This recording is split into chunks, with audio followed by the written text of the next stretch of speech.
9 views. NINE. I posted at 7 p.m. on a Wednesday. My guy, is this a test? Who sent this boy? The lighting is fine. Fine. I'm in my villain era. 9 views. 9. I posted at 7 p.m. on a Wednesday. My guy, is this a test? Who sent this boy to test me? 26 years old. Come closer. Sit down. I have a story for you. Not the old kind. No jungle. No river. No masquerade at midnight. This story happens in Lagos.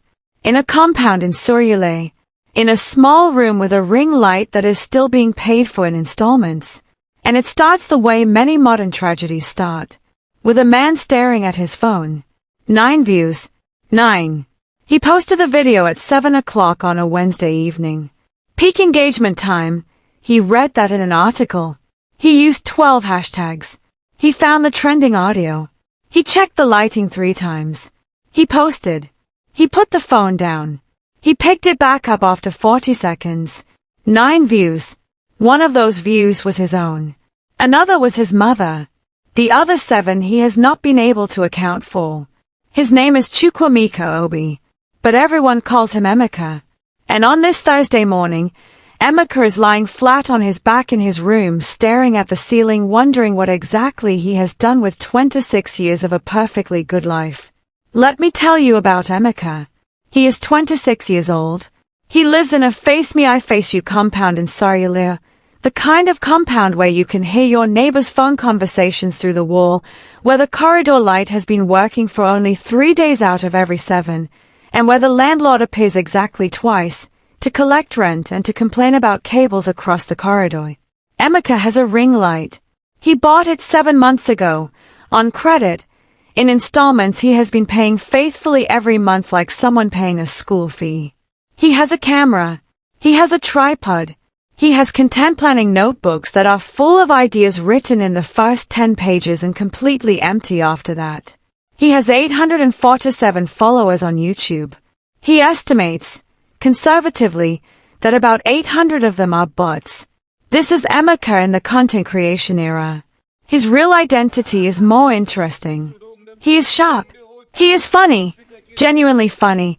The kind of funny that makes a whole table of people drop their forks. He notices things. He cares about people. He speaks Igbo, Yoruba slang, and Gen Z English in one sentence, and it flows like music. If you met him in real life, you would like him immediately. The camera, unfortunately, has not yet discovered this. His girlfriend Temi, 25, a data analyst at a fintech company, a woman with a 5-year plan on an actual spreadsheet, has told him 3 times to consider stable employment. Emeka is not on the spreadsheet. Not yet. His best friend Obi, 27, a man who wears a blazer over every football jersey he owns as if the blazer makes it formal, arrives at his room that morning with 2 bottles of Coke and the specific enthusiasm of someone who does not have to deal with the consequences of the plan they are about to suggest. Obi knocks on the door and opens it at the same time. This is a habit. Emeka has never successfully locked him out. Emeka, my guy. The content creator has risen. Emeka does not move from the bed. Don't greet me, he says. I'm grieving. Obi sits down, unbothered. He has seen this many times. He cracks open a Coke and slides the other one across the floor toward Emeka. 9 views, Emeka says, like he is reading someone's cause of death. 9. Obi. My mother gave me 6 of those views and then the network cut her off. That is not content. That is a voice note. Obi waves a hand. Every big creator started small. Mr. Beast started from. Do not, Emeka says, sitting up with force, bring Mr. Beast into this compound. That man has a production budget. I have a ring light I am paying for in monthly installments. We are not having the same conversation. Obi considers this briefly.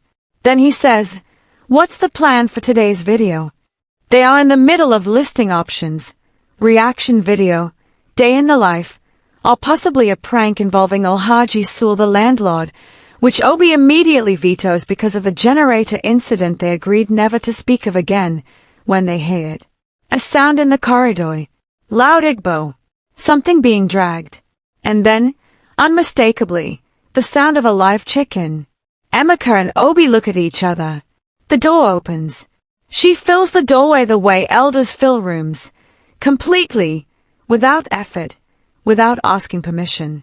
Mama Adaeze Obi, 72 years old, from Awka in Anambra State. Emeka's grandmother.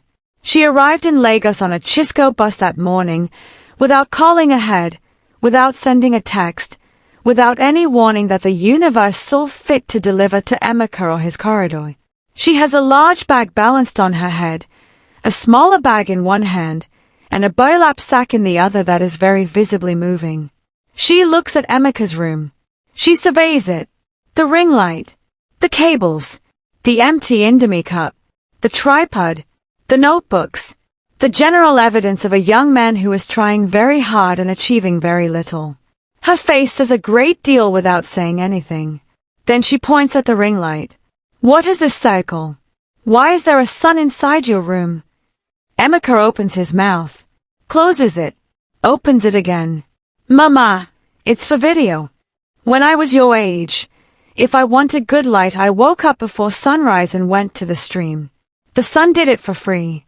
And I also fetched water. 2 things for the price of nothing. Obi, beside Emeka, is trying very hard not to smile. And failing. The burlap sack moves. A small head appears from a gap in the top. Mama, Emeka says carefully, is there a chicken? Her name is Patience, Mama Adaeze says, walking into the room and setting the bag down. She is for Sunday. She will stay here until Sunday. She looks around again. She places the bag in the one clear corner of the room as if she has been living here for years and has always kept her things in that corner. You? She says to Obi, looking at his blazer over his football jersey. Why are you dressed like you are attending a wedding and watching football at the same time? This is I dress for the energy, she says. She does not explain what that means. Then she looks at Emeka with the eyes of a woman who has seen 72 years of young people who thought they were unique. Feed the chicken, she says, and show me where the kitchen is. I'm hungry and whatever you people have been eating in this room is not food. She walks out into the corridor. Emeka and Obi sit in absolute silence. Your grandma, Obi says finally, is incredible. She has been here for 4 minutes, Emeka says. I know. Imagine 4 weeks. Emeka does not want to imagine 4 weeks. Though he was going to have to imagine 4 weeks. And in those 4 weeks, one thing was going to happen that would change his career, his relationships, and his understanding of what he was actually doing with his life. But before any of that, first, he had to get through lunch. Temi arrived that Thursday with a food flask. She does this on Thursdays. It is a small kindness that Emeka has never once adequately expressed his gratitude for. She came through the compound gate, flask in hand, and found the kitchen already occupied. Mama Adaeze did not turn around when Temi entered. She simply held out a knife and an onion over her shoulder. Temi looked at the onion, looked at Emeka in the doorway. He shrugged, the shrug of a man who has already tried and lost. Temi took the onion. She began to chop. So, Mama said, still stirring, still not turning. You are the girlfriend. Yes, Ma. 2 years. 2 years, Mama said. And the boy still has no job. Emeka, from the doorway. I have a content creation business. 9 views, Mama said calmly, is not a business. 9 views is a prayer that has not been answered. Temi pressed her lips together so hard they turned pale. She was not going to laugh. She was absolutely not going to laugh. She laughed. Sorry, she said quickly. I'm sorry. But she was not sorry. Not really. She had been waiting 2 years for someone to say that sentence and have it land the way it needed to land. Mama Adaeze finally turned from the stove. She looked at Temi properly for the first time. The kind of look that has seen enough of life to sort people quickly. You are patient, Mama said. You are too patient with this boy. But patient is good. The soup that is rushed burns. You will know when to stop waiting and when to keep going. Temmie blinked. Yes, Ma, she said. She went back to the onion. But she was thinking about that sentence for the rest of the afternoon. It happened on a Tuesday afternoon. That is when things that change lives tend to happen, on a Tuesday, when you are not paying attention. Mama Adaeze had been in the compound for 5 days by then. In those 5 days, she had reorganized the kitchen, made friends with 4 neighbors, negotiated with Haji Sool about the corridor cable situation in a way that left him apologizing rather than threatening, and cooked 3 meals that the entire corridor ate without being specifically invited. She had also, without trying, become the most interesting person in the building. That Tuesday, she was in the compound sitting area telling a story. 3 neighbors had drifted in. They always drifted in when Mama was talking, because Mama's stories were not the kind you could stay away from once you heard the beginning of them. She was telling the story of a man in their village in Awka who was caught lying to his wife. She was telling it with her full body, voice changes, impressions, gestures. She paused for dramatic effect at exactly the right moment. She delivered a look, just a look, that made Haji Sool, who had wandered in from his flat, put down his phone and pay full attention. The goat, she said, in the particular tone that meant something important was coming, that knows it is going to the market does not sleep well the night before. That man did not sleep for 3 months. The sitting area collapsed. Every single person in that room was laughing. Haji Sool was holding his chest. Neighbor Ngozi was wiping her eyes. Patience the chicken, tied to the table leg since the kitchen incident, appeared to be unsettled. And Emeka, standing in the corridor, raised his phone. Out of habit. He is a content creator. He films things. He was not thinking about views or hashtags or trending audio. He was just there. He was home.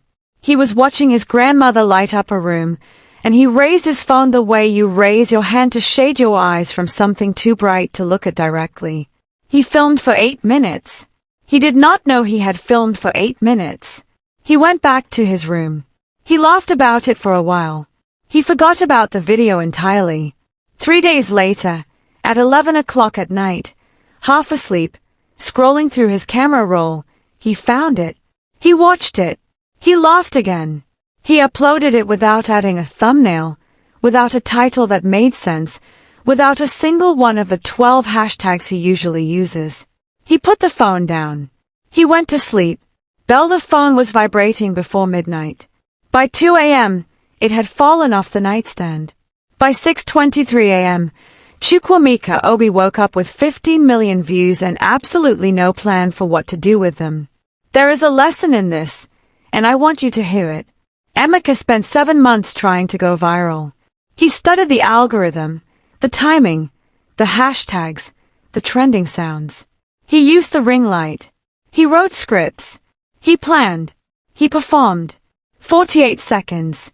That was his average view time. Then one Tuesday afternoon, he put down the plan. He stopped performing. He was just present, in his own compound, with his own grandmother, watching something real. And he raised his phone because life was happening in front of him and he wanted to keep it. 6 minutes 40 seconds average view time. 15 million people. The tree does not beg the birds. It grows tall. It grows strong. The birds find it on their own. Emeka had been begging for 7 months. On this Tuesday, without knowing it, he started growing. How the tree does not beg the birds. Grow tall. Grow strong. The birds will find you. But here's the thing about 15 million views. They do not arrive alone. They bring with them brand deals you did not earn, offers you do not deserve, attention you were not prepared for, and decisions you will make too quickly because the number is so large it has temporarily replaced your common sense. Emeka was about to discover that the hardest part of going viral was not the 9 views before it. It was the morning after. And his grandmother, who had never owned a smartphone in her life, was about to demonstrate that she understood the internet better than he did. Episode 2, 15 million Nigerians. Next time, under the talking Baobab.